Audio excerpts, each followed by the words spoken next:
A gente cresce aprendendo que tudo que é tóxico faz muito mal. E isso vale das drogas à masculinidade. Esse é o tema de hoje.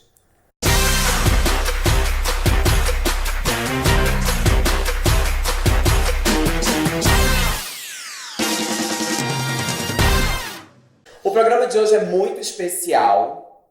Por quê? Primeiro porque nossa convidada é nada mais nada menos que Rita Von Hunt. Eu diria que ela dispensa apresentações. Ah, ok. Subiu o aplauso? Pronto. Eu diria que ela dispensa apresentações, mas eu faço questão de reforçar esse currículo Lattes, porque a bichinha tá virando noite estudando pra ser quem é. Entendeu? Então ela é drag queen, escritora, criadora de conteúdo, apresentadora e professora. Muito maravilhosa, bem-vinda, Rita. Eu não queria dizer nada também. Novamente. É verdade, minha segunda vez. Na terceira eu peço música. Fica pra próxima temporada. E também não queria, assim, sem querer me gambar, mas eu fui considerada a melhor empadinha vegana do Bexiga, 2 anos consecutivos. Olha! É mentira. Mas sonhar, né? Sonhar não paga imposto ainda. Gente, sonhar não paga imposto e combater a masculinidade tóxica também não. Esse é o tema do programa de hoje, que a gente já deveria ter falado, na verdade, olha, há muito tempo, mas antes tarde do que never, diz o ditado. Desse modo, começamos com ela, a menina recheada, a bolacha do pacote, a primeira e a última. Mande, querida. Obrigado, querida. Só para pontuar um pouquinho sobre o tema de hoje, é bom trazer só um certo conceito para as pessoas entenderem do que vai ser falado aqui. Pensar que que temos a caixa do homem, que é um conjunto de características e também padrões de que você precisa para ser considerado um homem de verdade. Segundo alguns artigos, ele é uma descrição estreita e também repressiva da masculinidade, que acaba definida por violência, por sexo, por status e também por agressão. Esse ideal onde a força é tudo e as emoções são fraquezas. É daí que a gente vê, por exemplo, esses efeitos como não demonstrar os seus sentimentos, como a violência, como a falta de incentivo para procurar ajuda e também como a perpetuação do encorajamento do estupro, da homofobia, da misoginia e do racismo. Então você entendeu que o assunto hoje é muito sério e a gente tem que falar mais sobre isso. Então já. Agora deixa com ela, que é a professora. A professora. Falei certo, falei consegui. Eu acho que é uma ótima definição, tá muito boa. E acho assim que quando a gente debate conceitos aparentemente naturais, então quando a gente discute coisas como, por exemplo, masculinidade, que é quase um termo mais velho do que andar para frente, a gente precisa desconfiar dessas coisas, porque quando a gente normaliza alguma coisa e ela se torna invisível, é aí que ela começa a causar estrago. Então, se qualquer um de nós tivesse uma dúvida legítima acerca do que é masculinidade e resolvesse abrir um dicionário, e aqui eu estou citando o dicionário Michaelis, que é um dos mais utilizados nas escolas, a gente ia encontrar um looping, que era assim, são 4 definições. Masculinidade é o atributo do homem másculo. Másculo é a característica própria do homem, vigoroso e viril. Viril é um adjetivo relativo ao próprio homem, varão, varonil. Varonil quer dizer corajoso, destemido, arrojado, homem. Gente. Então, basicamente, a gente sairia dessa pesquisa sabendo que homem é masculino e masculino é homem, e que quer dizer forte, corajoso e vigoroso, viril. Tá, mas aí a gente precisa pensar o seguinte, então vamos lá. Homem quer dizer forte, corajoso e vigoroso. Qual é o oposto de homem? Mulher. Qual é o oposto de masculino? Feminino. Então, a mulher feminina é fraca, covarde e debilóide? E aí a gente já entende que não, O Brasil, as últimas pesquisas do IBGE apontam que o Brasil tem hoje, em 2019, os dados são de 2018. Em 2018, 45% dos lares chefiados por mulheres. Então, isso quer dizer que quase a metade das famílias no Brasil são sustentadas e mantidas por pessoas fracas, covardes e debilóides. Ou então a gente pode fazer um exercício bem didático, bem simples. Fecha os olhos, imagina um Neandertal, então um hominídeo, uma mulher da caverna. Essa mulher da caverna ela é fraca, covarde e debilóide? E se ela é, como a gente virou a raça humana? Sendo que todo mundo nasceu de uma mulher e foi alimentado por uma mulher. E aí eu acho que quando a gente começa a estudar esses conceitos, vai ficando muito claro que masculinidade, assim como feminilidade, é uma mentira que ganhou tinta na pena de alguma Louca. aristocrata nobre que resolveu definir conceitos, né? Só que a gente não pode esquecer, né? Quem define os conceitos normalmente é a classe que detém a hegemonia.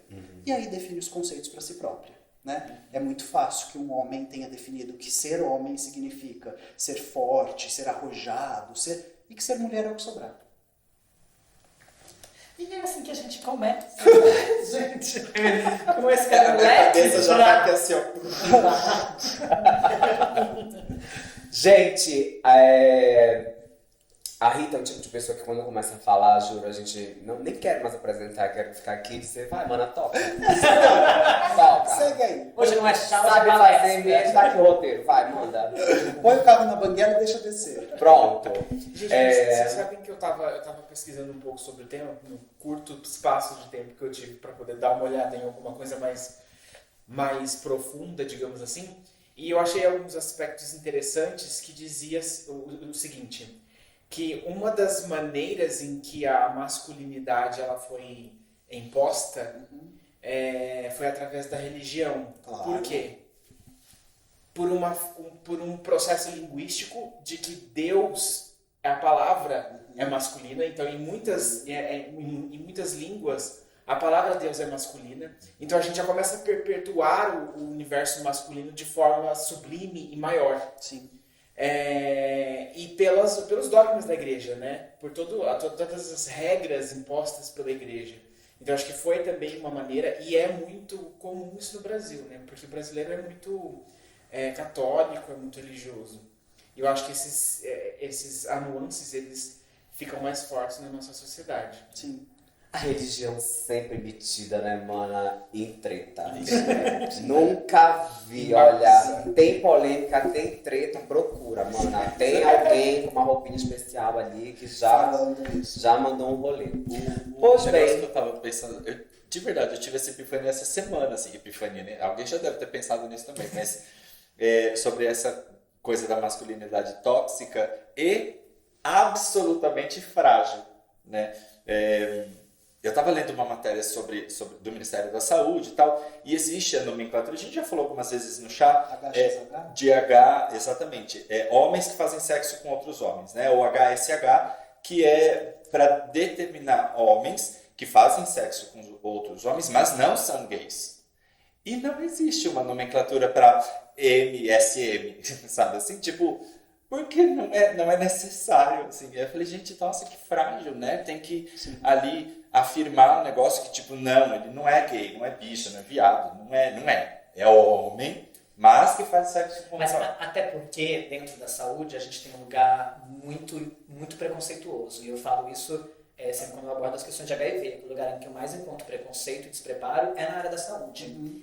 Então, justamente porque quando vai um homem para qualquer atendimento, que já é muito difícil, porque a gente está aqui, até como eu coloquei, a dificuldade em pedir ajuda para qualquer coisa, se depara muitas vezes com um profissional que não tem trato nenhum. Sim. Então, quando você vai se... qualquer coisa de tipo, vou ter que fazer um exame de próstata ou algo do tipo, isso já gera um diálogo entre o profissional de saúde e quem está ali recorrendo, que muitas vezes é pesadíssimo, é completamente preconceituoso, então isso assusta muito. E de fato, assim, você vê a fragilidade, porque teve que ser pensado uma outra forma de abordar para tentar amenizar um pouquinho e trabalhar com, de fato, nesse caso da saúde é importante, porque a gente tem números altíssimos de câncer de próstata justamente porque os homens não procuram, porque tem um medo absurdo de fazer um exame que é para cuidar de si mesmo. Sim. Eu falo que, do palestra também, no tema de HIV, muitas meninas falam, é muito difícil eu pedir para o meu namorado, para o meu marido um exame de HIV, e aí porque eles se sentem ofendidos. Aí eu sempre falo, mas gente, é ofensa para quem cuidar da sua saúde, sabe? Então, por isso que acho que junta tudo... Eu acho a nomenclatura absolutamente adequada, tá, gente? Não é uma crítica ao Não, é termo. justamente a gente pontuar dessa fragilidade. Sim. E é muito interessante vocês falarem sobre fragilidade aqui, porque eu acabei de realizar que eu meio que fui blindado durante a minha vida, porque eu não tive a figura masculina, né? Meu pai foi embora de casa muito cedo e eu fui criado por mãe, vó e tia. Sim. Todas elas muito mais fortes do que meu pai, Sim. já começava por aí. E eu sempre fui uma pétalazinha pra lá e pra cá mesmo. Então, tipo, eu nunca foi cobrado de mim essa virilidade. Isso nunca foi cobrado. E quando vinha algum tio meu ou primo que fazia algum tipo de graça, entrava com uma águia, minha mãe, minha avó, tipo, na frente, me blindava, me protegia e reforçava, tipo, para que eu continuasse feliz, enfim, seguindo minha vida. Mas aí o que acontece quando você vai parar no âmbito escolar? Um terror. Pois é. O terror. A gente tá blindado em casa. É. A partir do momento que a gente passa pra rua, a história é completamente outra. Né? Não adianta a sua família ser a melhor família do mundo, porque a gente é permeado pela cultura. Sim. E se a cultura é patriarcal, misógina, machista, homofóbica, não adianta, criança. Você pode crescer num palácio de ouro. Assim que você puser o pezinho para fora do palácio, você vai sentir. E eu acho que talvez isso que as nossas elites precisavam entender, né? Porque não adianta você roubar dinheiro, não adianta você desviar verba, não adianta você ter 420 milhões de dólares na Suíça. Assim que você precisar andar na rua, você vai ser assaltado, você vai correr risco de vida, você vai ser esfaqueado, porque você vive em sociedade. E você não vive na Suíça, onde está a sua conta bancária. Né? Então, a não ser que você blinde seu carro, tem alguém que experimenta a sua comida para ver se não está envenenado. Cada vez mais você vai viver uma vida impossível, né? Reclusa. E isso é a masculinidade. Sim. A masculinidade é por si só uma impossibilidade. Mas veja, eu me sentia blindado no sentido de não precisar ser viril. Sim. Exatamente, mas isso não me blindou de ser vítima Sim. da masculinidade Sim, com tóxica. certeza. Entendeu? Porque meu segundo grau mesmo foi um terror. Já falei isso aqui outras vezes. Eu não vou relembrar que o programa de hoje é pra ser feliz, tá bom? Eu quero ter uma memória boa. Tá louca, né? Mas odeio você felicidade. colocou aí agora... O programa de luto foi outro dia. A gente ia abordar um pouquinho sobre isso, exatamente, no universo gay. Porque, nossa, gente, né? É tão confuso. Como porque... tu achas que isso se manifesta no Bom, universo gay? A gente tem que pensar então o seguinte, toda comunidade ou toda cultura, ela, quando é uma subcultura, e aí o que eu quero dizer é, quando ela não faz parte da cultura hegemônica, e ela reproduz lógicas da macroestrutura, né? Então, não importa onde você esteja, o meio que você vive permeia, vai reproduzir lógicas do meio no qual você está inserido, né? É um reflexo. E mesmo quando você quer negar, barrar e lutar contra, negar, barrar e lutar contra são respostas, né? Então, a gente está sempre em diálogo com a macroestrutura. O meio gay ou LGBTQIA+, é uma criação, né? Ele não existe enquanto matéria, ele é uma abstração teórica para agrupar pessoas. Só que essas pessoas trabalham, vivem, moram, se deslocam, né? Pagam, recebem. E elas não pagam e recebem entre LGBTs. E elas não se deslocam entre... Então, a partir do momento que a bolha não existe, né? Porque não é um gueto de Varsóvia, não é uma redoma, não é um campo de concentração, não, é um lugar sem fronteiras, com fronteiras imaginárias. Então, a gente, o tempo todo é permeado por esses conceitos. Quando você...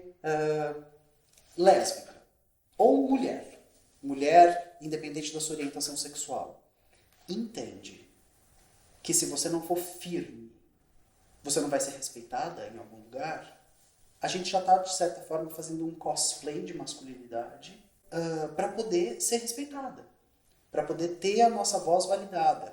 Quando a mulher entra para o mercado de trabalho, ela tira o vestido, né? Historicamente, a história da indumentária vai contar isso pra gente. A primeira classe trabalhadora feminina com trabalho capitalista usa calças, porque ela está fazendo cosplay de homem, né?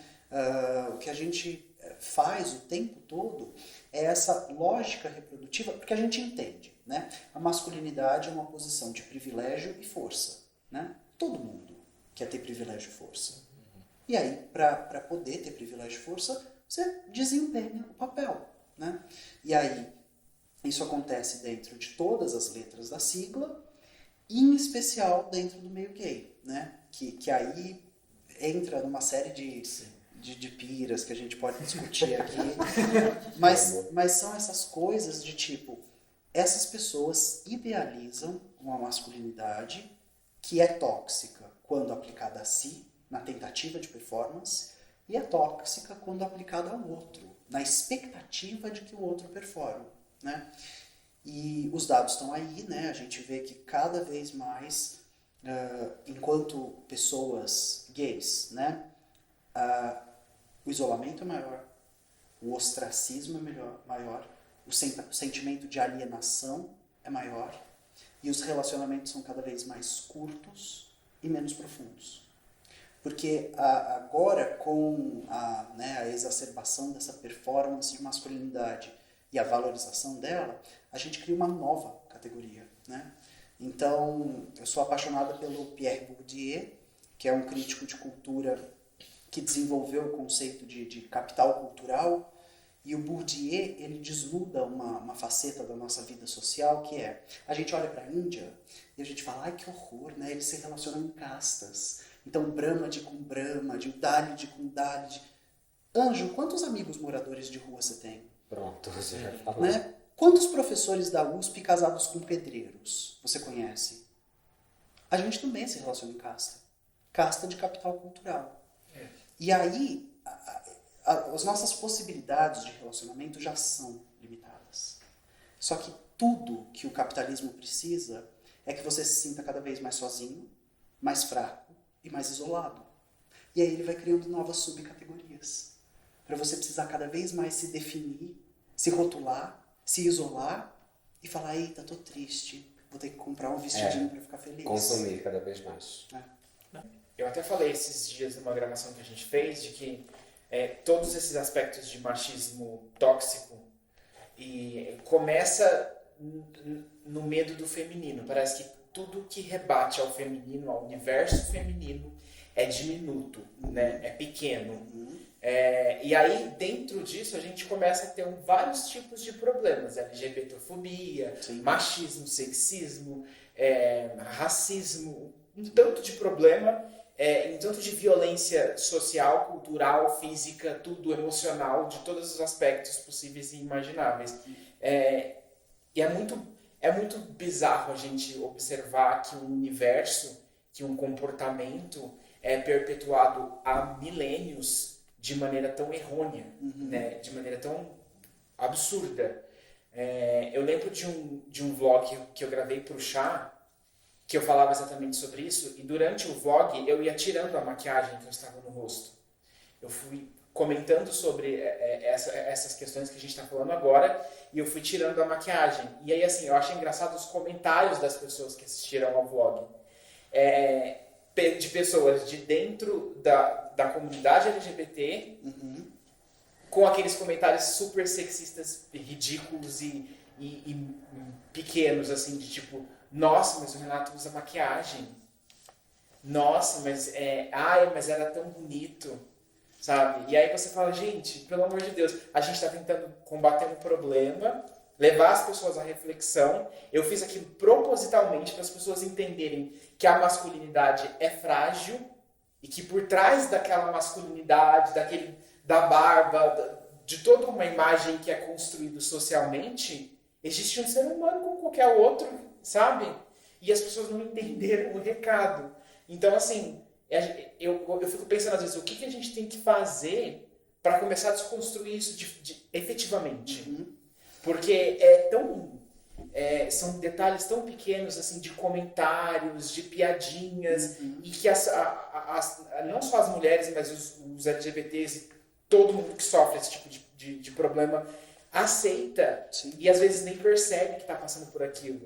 Você tirou a lente de contato no meio? Mas- Não, aqui é natural. Antes da gente entrar nessa parte da desconstrução e não construção, eu queria muito que tu comentasses um termo que aprendi te assistindo e que eu acho que pouca gente conhece e que muita gente tem que conhecer, que é a feminofobia. Eu queria que tu falasses um pouco sobre isso. Bom, feminofobia é praticamente misoginia, né? É outro termo para designar o mesmo fator. Depois que a gente entende que masculinidade é uma criação, a gente vai entender também que feminilidade é a mesma coisa, né? Existe aqui, entretanto, contudo, um porém, né? No segundo sexo, que é uma pedra fundamental da teoria feminista, escrita pela Simone de Beauvoir em 45, na França, esse livro ele é tão fundamental que a partir dele a gente considera que começa a segunda onda feminista no mundo. Ela vai falar que a mulher não existe, né? O livro chama o segundo sexo por causa disso. Porque o mundo foi teorizado, interpretado e descrito por homens. E aí depois que o homem tinha dado cabo de se auto-descrever, ele falou, também tem esse lixo aqui. Deixa eu falar um pouco sobre ela. E a Simone vai falar que o homem não fala sobre a mulher. O homem fala sobre ele, e aí tudo que ele tem e não aceita, não gosta, não percebe, não assume, ele joga para ela, né? E isso, você falou milenar. O Pitágoras, que é um dos pais da filosofia ocidental, lá na Grécia Antiga, ele fala que existem dois princípios no universo. Um, que é bom, organizado, que gera luz, e o homem. E um que é mau, caótico, gera sombra, e a mulher. Então, basicamente desde que o mundo é mundo, né?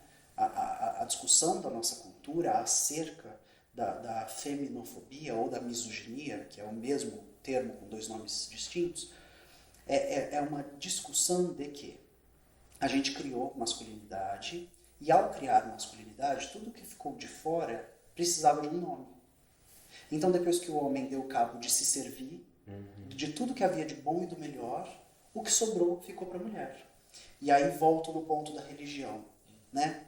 Dentro da mitologia cristã, Deus cria Adão, arranca uma costela dele e faz a Eva. A mulher é o segundo sexo até na mitologia cristã. E, gente, não precisa de muito para que a gente entenda que todo mundo veio do útero de uma mulher. Nenhuma mulher veio de uma costela de nenhum homem, né? Só que aí a gente inverte, porque é mais fácil contar a história como, você foi feita de mim, né? Eu fui feito à imagem e semelhança de Deus e você foi feita de mim. Então você é menor, né? Aí depois tem as discussões, não, mas foi feita da costela para mostrar que era igual, não sei onde, né? Que é ela que peca primeiro, é ela que come a maçã, é ela que expulsa os dois do paraíso, é ela que é castigada, né, a sofrer para dar a luz. É ela que faz amizade com a cobra. Igual só para quem quer contar essa história.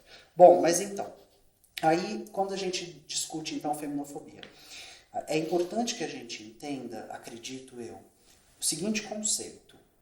Existe a definição do masculino, existe a definição do feminino, e é assim para ontem que a gente, e principalmente as mulheres, se revolte contra a definição do feminino. Porque, em vias gerais, ser homem, teoricamente, na natureza, era fácil, né? Porque era ser agressivo, era ser competitivo, violento, grande e forte. Então, não requer muito esforço. Agora, ser mulher é sobre destruir a natureza. Então, você tem que apertar seu corpo, porque sem cintura você não é mulher. Você tem que arrancar seus pelos, porque com pelo você não é mulher. Então, e aí o do homem fica no campo da natureza, né? E o da mulher fica no campo da destruição da natureza. Ser homem é uma liberdade. Ser mulher é um aprisionamento. Então, ser homem é sobre semear, explorar, descobrir. Ser mulher é ficar presa com o bebê. Ser homem é ir trabalhar, prover o sustento, é conhecer gente, trocar, fazer comércio. Ser mulher é ficar presa com o bebê. E aí, ser mulher deixa de ser ficar presa com o bebê em Portugal a partir de 1977. Porque até 77, na Constituição Portuguesa, e a gente está falando de um país de primeiro mundo da Europa. 77, todas as nossas mães estavam vivas. A gente está falando de uma Constituição que, a partir daí, começa a falar que a mulher não é mais propriedade do pai, do marido e do filho. É uma discussão muito recente. E é uma discussão que está sendo encabeçada por uma série de frentes. Quando a gente faz drag queen, a gente está falando para as pessoas, olha, sabe tudo que você acreditava que fazia uma mulher? É mentira. É um teatrinho. É uma roupinha, um cabelinho, um jeitinho, uma vozinha, e não existe. E você também não precisa performar se você não quiser. Você performa o que você quiser. Tá cada um aqui fazendo drag. A gente chama de nomes diferentes, né? Mas a partir do momento que você saiu de casa, escolheu tua roupa, fez teu cabelo, construiu teu repertório, você tá fazendo drag. Só que as pessoas não concatenam pra isso. Não vão tão longe. Uma coisa que eu fiquei atento quando eu estava pesquisando era que falava muito do papel do homem dentro do feminismo, né? Eu conheço muita gente que está lá, que se entende como pró-feminismo, mas às vezes fica, mas o que eu posso fazer? Eu falo assim, a maior função, na verdade, o papel do homem dentro do feminismo é falar dele mesmo, é justamente desconstruir essa masculinidade tóxica, né? Então, assim, é uma dica para todo mundo que tá lá, mas o que eu posso fazer? Porque às vezes tem umas coisas tipo, mas vai ter uma discussão feminista e não é para entrar homens. Respeite! O que eu, como homem, posso fazer? Eu posso desconstruir justamente o que acontece todos os dias, o que eu vejo do meu lado todos os dias. Foi muito bacana uma vez que a gente participou de um evento de psicologia, o Moitará, e aí numa das mesas estavam falando sobre isso. Se você é um homem que ri de piadas no seu grupo, e que tipo, não, eu sou super, eu sou, por exemplo, uma hétero super desconstruído, tô tranquilão, e alguém no seu grupo manda alguma coisa que se refere a uma violência sexual, a uma piada homofóbica. Se você tem um amigo que não paga pensão alimentícia e mesmo assim você convive com ele. Exato, você está colaborando com isso. Então a sua função é justamente desconstruir isso todos os dias. Se você consegue ter um mínimo de compreensão do que foi dito aqui, tenha isso para a sua vida. Desconstrua todos os dias e faça o trabalhinho do passinho e da educação de quem está ao seu redor. E isso do ponto de vista do homem. Agora, do ponto de vista daqueles que o cercam, nós já falamos aqui isso antes, que ainda que você não tenha lugar de fala, você não está inapto para falar sobre aquilo. Claro que você tem que ter muito ciente de onde você está falando, mas você não está mudo. Você realmente pode falar fazendo, de repente, um trabalho nesse sentido que vai desconstruindo. Eu já estava pensando nisso. Quando alguém perguntar pra mim o que eu faço da vida, eu posso falar que eu sou desconstrutor. Porque exatamente. Cada programa que tem, a gente vem aqui, a gente estuda, né? Pra estar aqui, pra vir, pra aprender. E a gente aprende muito durante isso. E é muito bom, porque eu estava estudando ontem o tema.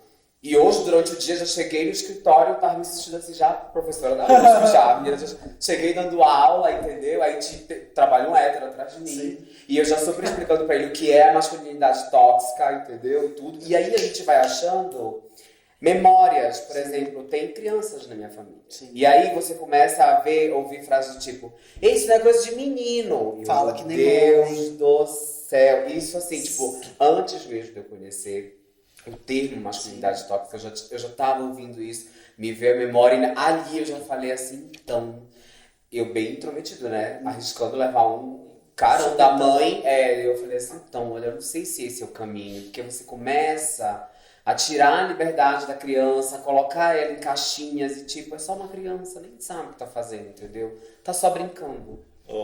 Uma coisa que eu tava pensando enquanto a gente estava discutindo aqui, que entra exatamente nisso que você falou, é que não é só o que você pode causar, né? Que é a masculinidade tóxica, de tipo, não faz isso não é coisa de menina, não. Mas tem um outro detalhe. O ser humano, ele é um animal social.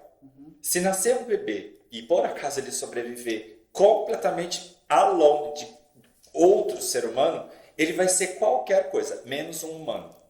Ele pode ser no DNA, né? É óbvio, mas não vai ser o ser humano Comportamentalmente falando. Exato. Sim. E aí a gente entra no detalhe de que todo comportamento é aprendido, ele é reproduzido. Então, quando o Rafa fala disso e o que o Marcel acabou de falar sobre, tipo, olha, então tenta falar assim com a criança. É a gente reproduzindo um comportamento que a gente aprendeu, que vem de tudo que a Rita acabou de explicar didaticamente para não haver dúvidas. Então é muito importante que quando a gente... É que às vezes a gente também não tem abertura para falar com as outras pessoas, né?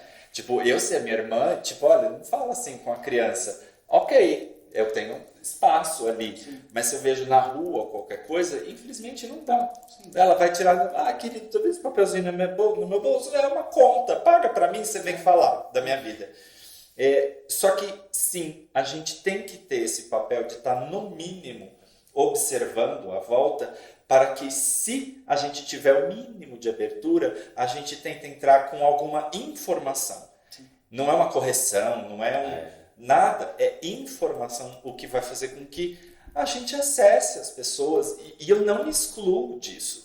A gente reproduz todos os dias. Reproduz, não dá. Só que o fato de você estar atento, estar olhando para isso, já é nobre. Sim. Já é assim, do tipo, eu tô aqui tentando fazer o meu melhor. E às vezes o começar a tentar fazer o melhor é só olhar, né?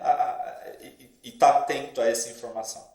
E com base nisso tudo que o Thiago falou, Rita, a gente está caminhando para o fim desse programa. Infelizmente. Eu detesto falar isso. Eu adoro. Adoro, tô louca de fome. Adoro o fim das coisas. Mas eu queria muito que a gente pontuasse, começando por ti. Tá. Como que nós fazemos para não só desconstruir, né, o que já existe, mas também não construir o que já está feito. Com licença, querido, estou falando. Obrigado. Mas não construir a masculinidade tóxica. Esse é um trabalho para algumas gerações, né? Esse não é um trabalho que vai ser feito agora nesse nosso âmbito. Então, eu não sei que dia o programa vai ao ar, mas no tempo cronológico em que geração, das nossas vidas, ontem o governo do estado de São Paulo, representado na figura do João Dória, acabou de fazer um callback de material didático, porque havia um capítulo em um livro, um capítulo, ao longo da formação da escola pública, que é a escola que forma a maioria das pessoas no país, sobre a distinção entre sexo e gênero. Né? Sexo, um dado biológico, apresentado por uma combinação de cromossomos sexuais, podendo ser XX, XY e outras combinações. Porque existe triplo X, existe XXY, existe X e um não expresso, enfim. Né? Acreditar que só existem duas possibilidades sexuais é uma construção que foi edificada pela ciência médica, que não é exata, é humana. Então, eu acredito no seguinte, o que a gente pode fazer? Primeiro, a gente tem que entender que precisamos nos instrumentalizar de ferramentas para que a gente possa, por exemplo, protestar politicamente quando um capítulo em um livro que pretendia propor um dia de discussão disso na sala de aula é retirado pelo governo. Então, aqui cabe que a gente se eduque e esteja a par das coisas, porque quando existe vácuo, alguma coisa sempre ocupa esse vácuo. Então, se a gente começa a olhar para a esfera política com descrédito, ah, é um bando de safado, todo mundo que está lá é corrompido, todo mundo rouba, você começa a se afastar. E talvez você pudesse fazer a diferença. E aí você se afasta, cria um vácuo, e é claro que um rato imundo vai ocupar esse vácuo. Porque é onde tem mais dinheiro no país. No âmbito público e político. Então, a gente precisa primeiro se informar. E mais do que se informar, se formar. Né? A gente precisa ler O Feminismo é para Todo Mundo, da Bell Hooks. A gente precisa ler Como Educar Crianças Feministas, da Chimamanda. A gente precisa ler O Segundo Sexo, da Simone de Beauvoir. A gente precisa, e assim, a gente precisa integrar o debate para que a gente entenda que tudo nas nossas vidas constrói, desconstrói ou destrói alguma coisa. Em que inclusive o seu silêncio, a sua postura isentona é uma escolha. Né? E aí me volto sempre... E é uma posição política, né? E é uma que posição as pessoas política. acham que não, mas E não é só uma posição política, é uma posição política que favorece o opressor. Se existe uma situação onde existe um opressor e um oprimido, você fala, não tem nada a ver com isso. O opressor vai continuar oprimindo o oprimido. Toda vez que você vê uma situação que tem alguém apanhando e alguém batendo, você precisa se unir a quem está apanhando. Porque essa pessoa já está perdendo. Né? Você precisa fazer alguma coisa. Bom, então eu acho que a gente precisa se formar e informar para poder fazer com que hajam na sociedade mais multiplicadores. Então, nós somos 5. Mas quantas pessoas assistirão ao canal?